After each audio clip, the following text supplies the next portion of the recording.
మీరు అర్థం చేసుకున్న మీ అనుభవంలోకి వచ్చిన అపోహలేంటి, వాస్తవాలేంటి? ఒక కుటుంబంలో పాజిటివ్ వ్యక్తి నెగిటివ్ వ్యక్తి ఉన్నప్పటికి కూడా కలిసి తినటం వల్ల రాదు, కలిసి పడుకోవటం వల్ల రాదు, తర్వాత వాడిన ఒకళ్ళు సబ్బులు బట్టలు ఇలాంటి వాటి వల్ల రాదు. మేజర్ గా వచ్చేది నాలుగు పద్ధతులు. అది ఇందాక మనం చెప్పుకున్నట్టుగా ఫస్ట్ సెక్సువల్, రెండోది బ్లడ్ ట్రాన్స్మిషన్, మూడోది mother to child transmission, fourth one is needles. ఈ ప్రివెంటబుల్ లో ఉన్నాయి. కానీ మిగతా ఏ విధంగా కూడా హెచ్ఐవి సంక్రమించేటటువంటి పరిస్థితులు లేవు.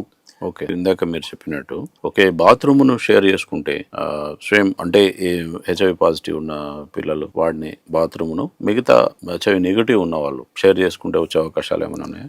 లేదండి, అది ఎప్పటికీ జరగని పని. బాత్రూమ్ ద్వారా ఇంకొక వ్యక్తికి ఇన్ఫెక్ట్ అయినటువంటి సందర్భాలు లేవు.